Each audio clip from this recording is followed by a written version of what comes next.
O tema, Hoje eu sei qual é o tema. você sabe? Graças a Deus. Obrigada, Senhor. Obrigada. Eu vou falar de um trecho de uma das cartas de Paulo aos Coríntios. Um texto que todo mundo já sabe, mas a segunda metade ninguém nunca leu. Nossa! Você vai poder prender a atenção da plateia. Não. Não? Qual é o tema? Eu esqueci o meu Carta nome. de Paulo aos Coríntios? O tema é Qual é o meu nome? Quê? Como é que é o nome da palestra? É sobre a primeira carta de Paulo aos Coríntios, aquela passagem que fala... Sim. Não, essa não. Essa não é sabe. Essa é a Aquela segunda tudo parte. me é lícito, Não é mas nem tudo tudo que me convém. convém. Sim. Está fazendo tentar ou não? Eu estou na dúvida, porque lá em casa eu fico sentado, tipo, me acostumei. Mas eu não sei se eu posso estou lá de trás. Flávia está vindo lá atrás? Se quiser, eu fico perto. Pronto. Renata está vendo? Agora melhorou? Olha, não. Então, tô mais no fone. Vou fazer em pé. Pode. Pode começar? Pode. Já está gravando. Já está gravando. Boa noite, gente. Que bom que voltou o negócio presencial. É a minha primeira vez presencial depois da pandemia. Sei que vocês já fizeram aí 2 vezes, né? Minha primeira vez. Estava com saudades. A gente hoje vai falar desse trecho muito conhecido da primeira carta de Paulo aos Coríntios, que é: turma, tudo me é lícito, Nem tudo me convém.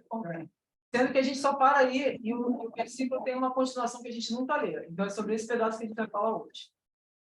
Só para poder situar, né, tudo que eu falar, a maior parte das coisas que eu falar vieram desse livro aqui, olha. Chico Xavier, O Evangelho por Emmanuel, Comentário às Cartas de Paulo. É uma coleção que tem vários volumes, essa aqui é só sobre as cartas de Paulo, uma coletânea que foi feita de todos os comentários de Emmanuel sobre as cartas de Paulo, estão aqui nesse livro, então está espalhado naqueles livros Palavras de Vida Eterna, Pão, não sei lá o que eu esqueci o nome, Vinha, não sei o que, aquelas paradas todas. Então, está tudo ali. Só que aí, fala aí o nome do livro. Vinha de luz. Vinhas de luz, pão. Caminho, verdade, Caminho, verdade, vida, pão vida. nosso. Pronto. E os outros livros também, onde tiver comentário sobre alguma carta de Paulo, algum trecho, está tudo aqui nesse livro, então é um livro muito bom para a gente ter como referência.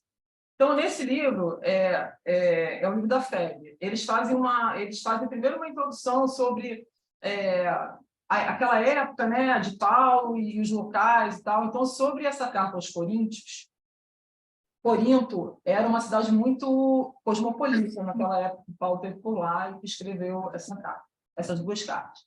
Porque era uma cidade que era perto de vários portos importantes, então tinha muito comércio, tinha muita gente de fora, era tipo assim uma cidade super movimentada, né? E aí tinha pessoas de vários países diferentes ali, e ali foi um dos lugares que Paulo formou uma comunidade, né? Porque vocês sabem que a missão dele, né, foi formar comunidades cristãs em vários lugares diferentes para ir começando a aproximar as pessoas do cristianismo. E essa carta de Paulo foi, assim, o consenso é que ela foi escrita mais ou menos no ano 54, depois de Cristo, a primeira carta. Então, assim, Paulo tem sempre aquele estilo dele, muito maneiro, né, muito vigoroso, muito inteligente. Ele era o cara que, vocês lembram, né, ele era doutor da lei, naquela época que ele... No livro Paulo Estevão, todos vocês leram, só tem uma galera que esqueceu que leu, mas leu, né? Quem esqueceu que leu, vai lá e lê de novo. É lindo, não, é o livro mais maravilhoso, cara, sem brincadeira, que eu já li desses todos, parece série da Netflix. Porque né, descreve detalhes e tal, é lindo, maravilhoso esse livro, Paulo Estevão. Então, vocês vão lembrar, que vocês leram o livro, que Estevão e Abigail, eles eram de Corinto. Então, Paulo já tinha um negocinho no coração ali com Corinto, né? E aí ele fundou essa comunidade cristã lá. E vocês podem imaginar que era uma dificuldade, né? Porque era um lugar que tinha várias pessoas de vários lugares diferentes do mundo, uma cidade grande, com muito movimento. Era uma cidade romana que tinha sido grega tempos atrás, antes de ser conquistada pelos romanos, né? Então, era uma cidade onde as pessoas eram politeístas ainda, cultuavam vários deuses, especialmente Afrodite, que era a deusa do amor. Vocês imaginam como é que era o negócio lá, uma alegria total, o pessoal tudo lá, Afrodite, deusa do amor. E lá tinha uma comunidade cristã que Paulo criou. Então, dava trabalho, né? Porque eram pessoas com pensamentos diferentes, alguns até com pensamentos meio diferentes dos pensamentos de Jesus. Então, Paulo tinha que ir lá ficar, né, orientando, tinha que dar lá as diretrizes.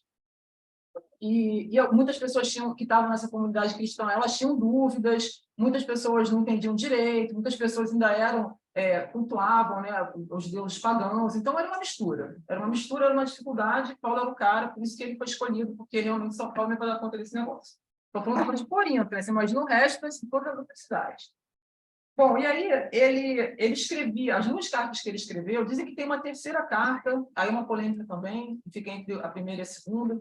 Alguns dizem que essa carta foi absorvida pelas outras 2, né? Outros dizem que não, que naquele tempo ninguém absorvia coisa nenhuma, que eles gostavam de carta mesmo, então quando tinha 3 cartas, ia aparecer 3 cartas. Enfim, não se sabe, né? Mas dizem que existe uma terceira carta que é no meio da primeira e da segunda, mas que se conhece, né, que ficou até hoje para a gente, foram as 2 cartas que ele escreveu para aquela comunidade lá de Corinto. Por isso que ela se chama o quê, turma? Carta aos Coríntios, muito bem. Então, aí, a primeira carta, é a carta número 1, onde está esse trecho que a gente vai comentar hoje, ela é uma carta que algumas pessoas entendem essa carta como uma carta como se fosse um manual, um grande manual, né? Que tem regras, tem diretrizes, tem a base do que as pessoas deveriam seguir. Mas as cartas de Paulo eram cartas, né? Como o próprio nome já diz, não eram tratados, apesar dele ser um cara muito inteligente, muito culto, escrevia muito bem, mas ele não fez tratados teológicos, ele escreveu cartas, né? Que era o que se usava naquele tempo, e a intenção era que as pessoas, é a intenção que a gente tem até hoje, né? Na casa espírita principalmente, que as pessoas lessem aquilo e conseguissem trazer tudo aquilo para a sua vida diária, para o seu dia a dia. Porque na vida diária, né, é no dia a dia, nas refregas, é nos relacionamentos, é nos problemas, que a gente vai consolidando a nossa fé, que a gente vai aprendendo, que a gente vai desenvolvendo, né, desenvolvendo o nosso olhar para as coisas que não são tanto aqui do mundo material. É no dia a dia que a gente faz isso. São as oportunidades que aparecem. Então, ele não escreveu um texto para as pessoas lerem e disserem, nossa, que maravilha, esse texto aqui, maravilhoso, supra-sumo do conhecimento. Porque ele queria que as pessoas lessem aquilo, entendessem o que estava escrito e pudessem aplicar. Tanto é que na primeira carta, uma parte dela é resposta a algumas perguntas que as pessoas tinham feito para ele, até por escrito. Então, ele coloca algumas respostas a dúvidas que as pessoas tinham naquela comunidade de Corinto naquela época, né? E aí também, essa primeira, né, que é como se fosse um manual, que as pessoas dizem, e a segunda é uma coisa uma carta mais pessoal, mais dirigida a indivíduos. E aí, o que a gente diz poxa, beleza, porque Paulo fazia o que Jesus pregava, né? Era um lance de entendimento social, né, da comunidade, eram questões comunitárias ali, de convivência, e de uma comunidade cristã que estava se formando naquele ambiente difícil, mas também tinha a questão do desenvolvimento pessoal de cada um, do desenvolvimento individual, né? Então, era a dimensão social e a dimensão individual. Que é isso que a gente busca, é esse equilíbrio que a gente fica buscando até hoje, até porque só se desenvolve, como a gente fala que a Terra, por exemplo, né, tá nessa fase de transição, só vai virar um planeta de regeneração quando a gente conseguir progredir individualmente e socialmente, e como humanidade, né, como comunidade planetária. Então, Paulo, já naquele tempo, já estava fazendo isso, né? E aí, a gente vai falar, então, como eu disse, de um trecho da primeira carta de Paulo aos Coríntios, e que a gente conhece muito, né? Que é essa primeira fase que eu falei, né? Tudo me é lícito, mas nem tudo me convém, mas a segunda parte a gente não costuma ler. E aí, quando a gente lê isso, tudo me é lícito, ou seja, eu posso tudo. Eu posso fazer tudo, porque é verdade mesmo, eu posso fazer tudo. Eu posso, né? Eu posso. Todos nós podemos fazer tudo. Ah, é bom fazer tudo? Não. Ah, vai dar ruim? Vai dar ruim, muita coisa que quiser fazer. Né? A sociedade aceita, tem regras que são contra determinadas condutas, que punem? Tem. Mas eu posso fazer. Né? Eu tenho que saber as consequências, se convém. Tem que saber quais são as consequências do que eu quero fazer, para saber se me convém, se convém à sociedade, se convém a mim mesmo, fazer o que eu estou a fim de fazer. Então, as pessoas leem essa parte, elas falam, nossa, liberdade. Liberdade, realmente. A gente tem liberdade. Né? Deus nos criou para sermos livres. Mas e a gente decide o que convém para a gente, né? Você pode ter 1 milhão de leis, você pode ter as punições mais severas, você pode ter um regime que promete que você vai ser decapitado se você fizer alguma coisa que está escrito lá na lei que você não pode fazer, mas eu sempre vou decidir se eu vou fazer ou não. É minha decisão. Eu vou decidir se me convém ou não, dentro da minha capacidade de análise. Se convém a mim, se convém à sociedade, se convém às pessoas que estão convivendo comigo, enfim, seja lá qual for a dimensão que eu queira dar, se convém ao meu país, ao mundo. Então, esse juízo de conveniência é meu, né? Por quê? Porque é o que se deseja, que a gente possa fazer um juízo de conveniência cada vez mais informado, cada vez mais fundado, aonde? Nas leis divinas. Então, por exemplo, eu sei que existe, né, uma lei divina que me manda respeitar o meu próximo, né? Amar e respeitar o meu próximo. Eu posso matar meu próximo? Eu posso matar meu próximo. Então, não fez isso na cabeça. Não, poder não pode, porque tem a lei que diz que não. Mas se eu que resolver que eu vou matar, eu vou matar. Né? Me convém matar? Não. Mas eu vou fazer esse juízo, né? Convém à sociedade que eu mate? Não. Convém de acordo com as leis divinas, com o que eu já sei, com o que eu já aprendi, né? É conveniente que eu faça isso? Por mais que eu esteja com vontade daquele de vez em quando nós vontade, né? A gente pensa. Aí a gente não faz, porque, graças a Deus, a gente já tem um juízo de conveniência se melhorar. Mas em outras encarnações, a gente, de repente, até já fez. Estamos aqui hoje. Mas a gente faz esse juízo cada vez melhor informado pelas coisas que a gente aprende, pelas coisas que a gente vive, pelo nosso desenvolvimento, né, moral, espiritual, intelectual, né, de vivências, de experiências e de aprendizados, porque, na verdade, essa que é o objetivo principal das nossas encarnações. Né? Não é fazer contar tempo, né? Chega lá e fala assim, quantas você teve? Eu tive 250 encarnações. Eu tive 251, ganhei de você. Não é isso. Tenho 251 porque tipo, tu é mais lerdo. O cara que tem mais encarnação é o cara que é mais lerdo, né? Porque está demorando para aprender. Porque eu tive espírito velho e burro, sou eu. Não, você não. Você está vendo a encarnação. Tá. Eu estou na milionésima, não sei o quê. Mas, enfim.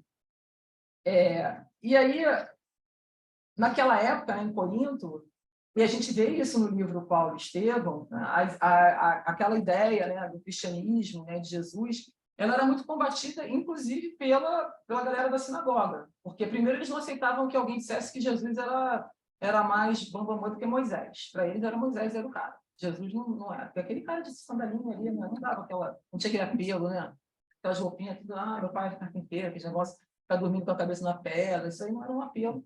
Então, ele falou, não, Jesus não é Messias coisa nenhuma, Moisés é o cara, por enquanto, até agora, enquanto não vier o Messias guerreiro, né? E aí tinha toda essa resistência, né? Do lugar, da cultura e do pessoal lá da sinagoga e tal. E aí a proposta das cartas de Paulo, inclusive dessa carta aos Coríntios e as outras cartas dele, era isso, era justamente que as pessoas vivenciassem o evangelho, mas sem sair do mundo, dentro do mundo, vivendo no mundo material, vivendo nas coisas do mundo. O que é muito mais difícil, né? Porque uma coisa é você vivenciar o evangelho sozinho lá no alto da montanha, você é escravo, você está lá, não tem ninguém para te irritar, né? Você está lá tudo tipo... Fala aí. Paz e amor, né? Aí, tipo, vamos isolar do mundo, que aí não vai ter problema, vou viver o evangelho isolado do mundo. Mas por que a gente não brotou no mundo isolado, cada um no seu lugar? Porque a gente precisa estar no mundo, com o convívio, com todas as influências do mundo material, que a gente, por enquanto, precisa disso, né? A gente ainda está, em muitos aspectos, ligado à dimensão material do nosso corpo, do mundo, das coisas. Então, não adianta ninguém pregar uma vivência do evangelho que não seja, para nós, pelo menos estamos aqui no planeta Terra, que é um planeta de provas e expiações, pelo menos por enquanto, não adianta ninguém pregar uma vivência do evangelho que não seja dentro do mundo. Né? Porque se a gente está aqui, a gente tem que ter contato com isso aqui, e é porque é aqui que a gente vai se desenvolver neste contato, nessas dificuldades, nas perdas, nos problemas, né? Nisso tudo que a gente já sabe, sem se afastar do mundo. Então, por quê? Porque eu já falei, no nosso dia a dia é que a fé se corporifica, ela fica mais concreta, né? Ela se fortalece. Às vezes ela surge de onde ela não está, tem muita gente que a gente conhece que fala, não tenho fé e tal, mas na hora que o negócio aperta, já rola uma fezinha aí que não sei onde é que estava ali em algum lugar, não estava, meu Deus, me ajuda. né? Já rolou um negócio desse. Então, nessa passagem da primeira carta aos Coríntios, que está no capítulo 10, versículo 23, Paulo fala: todas as coisas me são lícitas, mas nem todas as coisas convêm. Aí eu falei, bom, aí o povo já pensa logo na liberdade, temos aqui o livro dos Espíritos, temos a lei de liberdade, está aqui, todo mundo já leu, tenho certeza, todo mundo aplica também, mas não custa nada dar mais uma lidinha, mais uma picadinha, então, está aqui. Porque a gente sabe também que a revelação divina, ela vai vindo progressivamente, né? Era porque podia, lá na época de Moisés, Deus já ter falado, manda aí o livro dos médios, o livro dos espíritos, aqui explica tudo. Não adiantava, as pessoas não entenderam naquele contexto histórico, naquele contexto de conhecimento que eles tinham, não entenderam. Como na época de Jesus, ele também, muitas coisas ele deixou de dizer, né? E ele usou uma linguagem muito daquela época, com as parábolas, né? Pegando coisas da vida diária das pessoas. Como Kardec também não falou tudo, que vocês sabem, vocês leram o livro dos Espíritos, uma hora ele pergunta lá, eu quero fazer perguntas mirabolantes, me explica esse negócio. Aí eu explico assim, não, meu filho, olha só, tenha paciência, fica com essa respostinha aqui, eu sei que você vai entender. Fica na sua, sossega, porque agora não é a hora, porque não adianta te falar tudo que tu vai entender. Então, o que eu estou falando é o que dá para você entender. Valeu, Kardec. Valeu, ele era obediente, ele aceitava. Qual é a segunda parte dessa passagem da carta, primeira carta de Paulo aos Coríntios, que está no capítulo 10, no versículo 23. Tudo é permitido, mas nem tudo edifica. Alguém já leu essa parte? Ninguém leu essa parte. É muito impressionante isso. A pessoa lê, vai até ali e fala, pô, liberdade, maneiro. Só vou ver o que não me convém. Ah, beleza. Mas como é que esse juízo de conveniência, como é que a gente faz? Né? Aí Paulo bota ali, como é que eu faço esse juízo de conveniência? Como é que eu vou saber o que convém? É o que edifica. O que edifica convém. Então, eu posso fazer o que eu quiser, desde que aquilo seja edificante de alguma forma. Para mim, para o próximo, para a sociedade. Né? Então, traz uma ideia de finalidade. Né? Finalidade. Para que serve isso? Qual é o resultado que eu espero obter com isso? Quais são as consequências que vão advir dessa minha decisão, desse meu ato, porque eu tenho liberdade para decidir e para agir. Né? Então, é um ingrediente para o nosso juízo de conveniência. Qual é a finalidade disso? O que isso vai gerar? E, normalmente, a gente não pensa nisso porque a gente decide fazer as coisas tudo de petão, porque na telha vai e faz, né? E aí, Emmanuel, nesse livro aqui, quer dizer, nem foi nesse livro, né? Foi no livro Pão Nosso, mas está aqui também, quando ele comenta essa passagem da primeira carta aos Coríntios, ele nem coloca o primeiro pedaço, tudo me é lícito, mas nem tudo me convém, isso aí todo mundo já sabe. Ele só coloca o segundo pedaço. Né? Então, eu posso tudo, mas desde que edifique. Né? Tudo é permitido, mas nem tudo edifica, nem tudo constrói, nem tudo traz um resultado positivo de acordo com as leis divinas. Né? Nem tudo contribui, nem tudo coloca ali mais um tijolinho naquele meu edifício de progresso, um edifício de progresso moral, espiritual, até material, da sociedade. Aí ele dá um exemplo, Emmanuel dá um exemplo, quando ele comenta esse trecho, ele fala assim, o cara resolve escrever muitos livros, né? Resolve ser um escritor. Ele escreve livros maravilhosos. Aí, no final da vida dele, ele tem uma obra linda, de livros maravilhosos, está tudo ali. E tem outro cara que resolve ganhar dinheiro, ser industrial, tem uma fábrica. Aí ele faz aquela fábrica maravilhosa, ganha um dinheirão, fica rico, trabalha pra caramba, honestamente. O outro que escreveu o livro também, pesquisa, estuda, né, vai se aprimorando, escreveu livros lindos, o outro fez uma fábrica maravilhosa, ganhou um dinheirão. Mas para quê? Qual foi a finalidade? O que isso edificou? O que o cara que escreveu o livro pensou que as pessoas iam pensar, ou o efeito que esses livros iam causar na sociedade, né? Qual é a contribuição que isso ia dar para o crescimento das outras pessoas, ou para o crescimento da sociedade, ou para o crescimento de alguma questão, de algum setor? O que de positivo esses livros, o que ele escreveu ali, ia trazer? Ele pensou nisso quando escreveu? Se ele pensou nisso quando escreveu, edificou. Aí a Emmanuel fala, olha, foi muito lícito. Ninguém pode dizer que não é lícito. Ele escreveu um monte de livros e foi uma obra maravilhosa. Né? É lícito. Construir uma empresa, ganhar muito dinheiro com trabalho honesto, com muito trabalho, com muito esforço, com muito conhecimento, é lícito? É lícito. Ninguém pode dizer que não seja, né? É lícito. Mas o que isso edificou? Né? O que isso trouxe para além do prazer intelectual de escrever o livro, de ser reconhecido como um autor muito maravilhoso, para além do prazer de ter ganho muito dinheiro, de ter feito um império, né, de ter se esforçado, trabalhado duro e ter deixado uma herança enorme para os seus filhos, que vão ficar brigando lá para ver quem é que fica com o iate, com a parte dessas coisas, que a gente sabe o que acontece. O que aquilo ali edificou? Qual foi a intenção daquelas pessoas quando fizeram aquilo?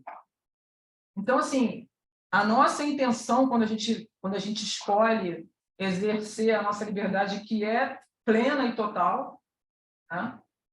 Passa pelo juízo de conveniência, se convém ou não convém, e esse juízo de conveniência tem que ser informado pela finalidade do meu ato, do meu pensamento que eu estou querendo fazer. E aí isso daí resolve muita coisa, né? Porque às vezes você fica na dúvida, pô, será que convém? Será que não convém? Né? Fica só com aquela primeira parte, você fica pensando, pô, mas e aí? Caramba, sei lá. Não estou falando de coisas muito loucas, assim, tipo matar outra pessoa, claro que não, né? Ninguém está falando para ninguém matar ninguém, porque não convém em nenhum aspecto. Mas sei lá, assim, alguma decisão que a gente tem que tomar, né? Eu vou por aqui ou vou por aqui? Às vezes é difícil tomar decisão. Aí eu penso, não, mas, pô, me lembrei da carta de Paulo. Será que me convém? Pô, mas de repente me convém ir por aqui, mas me convém por aqui também. Então, como é que eu decido para que lado que eu vou? Então, para que serve isso? Qual é a finalidade disso? Se eu for para cá, quais são as consequências? Qual é o resultado? O que eu estou querendo? O que eu estou buscando? Será que o que eu estou buscando é alguma coisa edificante? Ou será que não? Porque a gente também, às vezes, escolhe os caminhos tortos em termos de edificante. Né? Não está edificando nada. Então, assim, esse pensamento, esse outro elemento de análise é o mais importante, né? É o mais útil e é o que normalmente evita que a gente faça algumas coisas que não deveria fazer, porque as consequências vão ser muito ruins. Aí você pensa assim, não, mas vou pensar nas consequências para mim. Não, não é só para mim. Para mim, para aquelas pessoas que vão sofrer também as consequências daquele meu ato, da minha decisão, né? E para além dessas pessoas, né? Tem muitas coisas que a gente não sabe as consequências, e as consequências elas acontecem muito tempo depois, em lugares que a gente nem conhece, com pessoas que a gente nem conhece, nem sabe, né? Então, por isso que a gente tem sempre que ter muito cuidado. Até me lembrei agora, não sei nem se tem a ver com isso, mas eu me lembrei agora de uma que a minha irmã estava comentando comigo esse fim de semana, sobre um assunto que a gente estava conversando, e aí ela falou, aí ela falou assim, fiquei até arrepiada, porque eu me lembrei de uma história que Chico Xavier contou, que era o seguinte, uma mãe estava muito inconformada que a filha ia se casar com um cara que ela não achava que era bom para a filha dela. Ele era meio bandido, era meio torto lá na vida e tal, e a mãe dela não queria. E aí ela tinha feito de tudo para impedir o casamento, mas a garota era apaixonada, queria casar de qualquer jeito, e a mãe dela estava muito desesperada, foi falar com o Chico. O que eu faço, né? Porque, pô, eu não quero, eu acho que o futuro da minha filha vai ser muito ruim se ela casar com esse cara. Mas eu já fiz de tudo e ela está decidida. E aí o Chico falou para ela, falou, olha, esse rapaz, ele foi seu filho em várias encarnações, mas você nunca criou esse menino.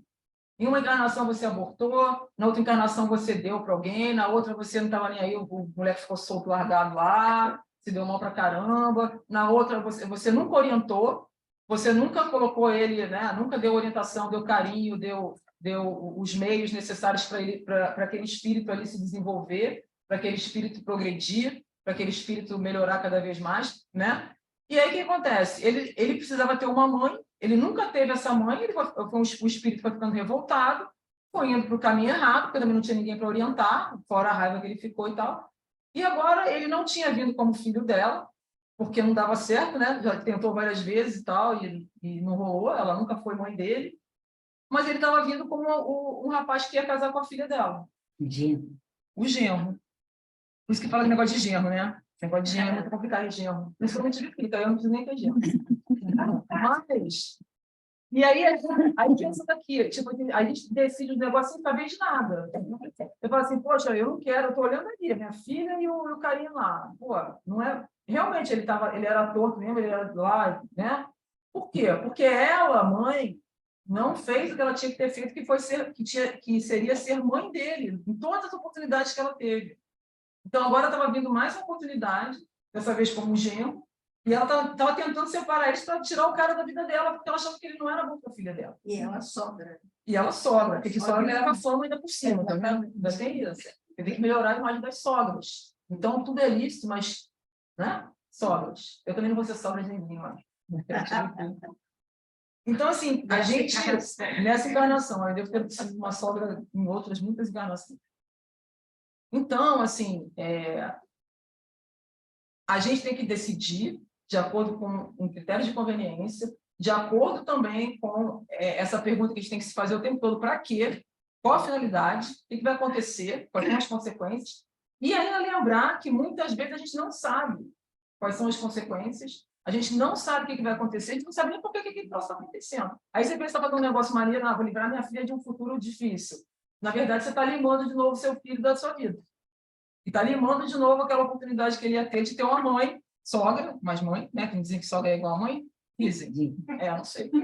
Não, mas a minha sogra era assim, minha sogra então, nossa, acho que fiquei com saudade dela. Muito maneira, minha sogra. Lembro dela todo dia.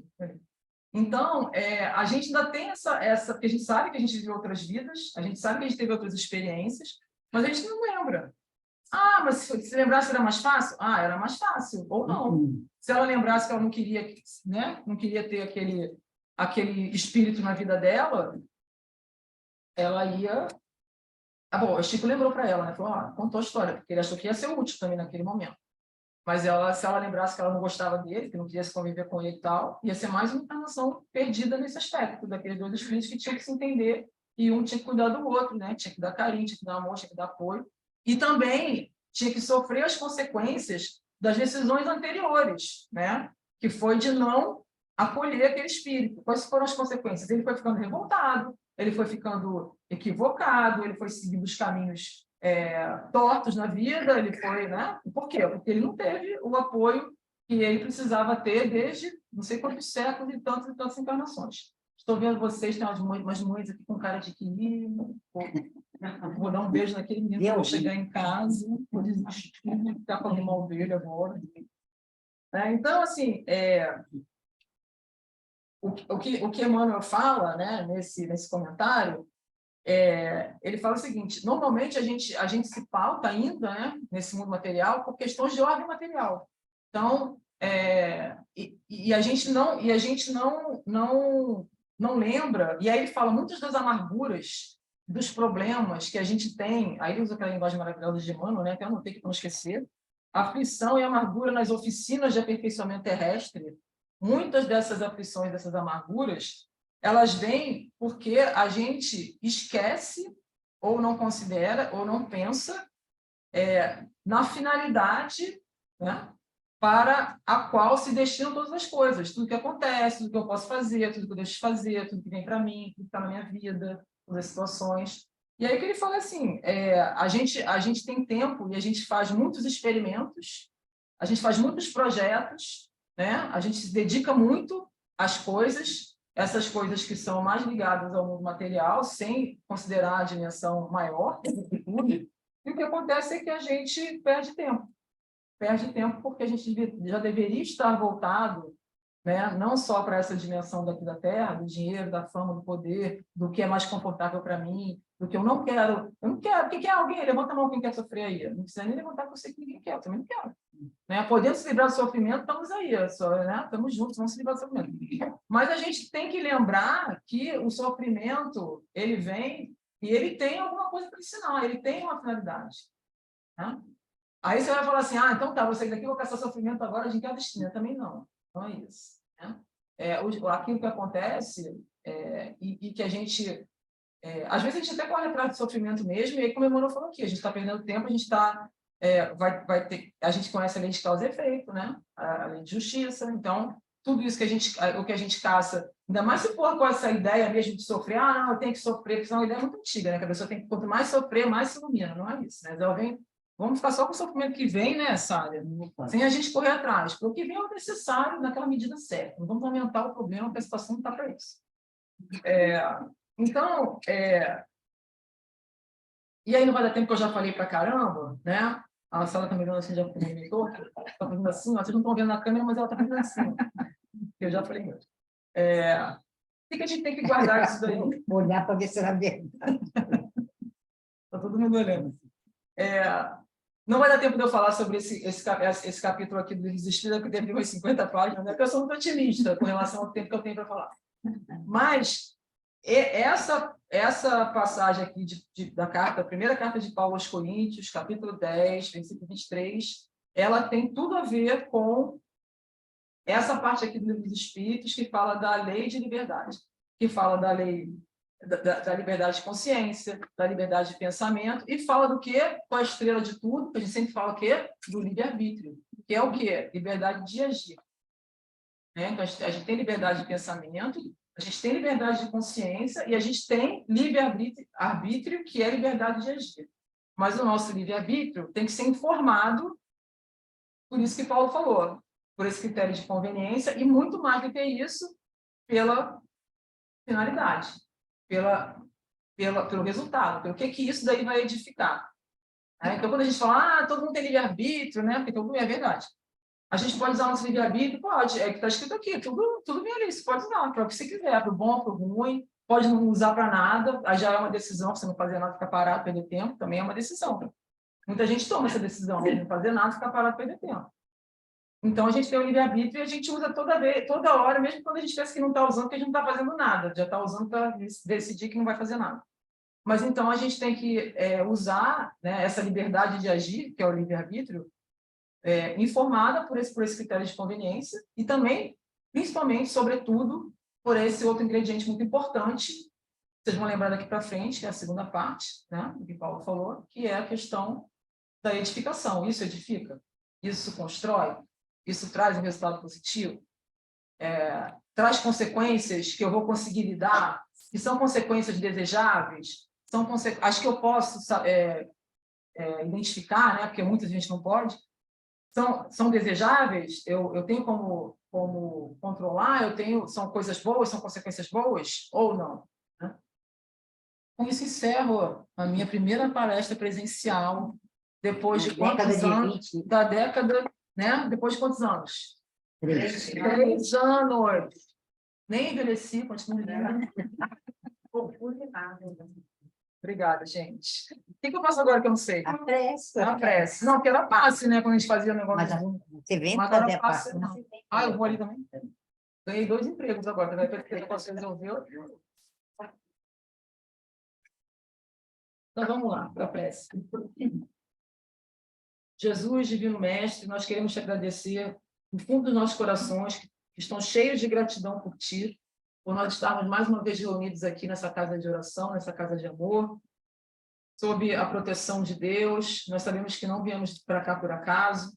Nós te agradecemos pela oportunidade do convívio, mas também pela oportunidade do trabalho, pela oportunidade do entendimento, da reflexão, pela oportunidade de podermos cada vez mais recolher elementos para que a gente possa refletir, para que a gente possa cada vez mais, com mais facilidade, aplicar na nossa vida diária, que é nessa vivência de todo dia que a gente consegue construir o nosso caminho para o progresso, o nosso caminho para a elevação espiritual.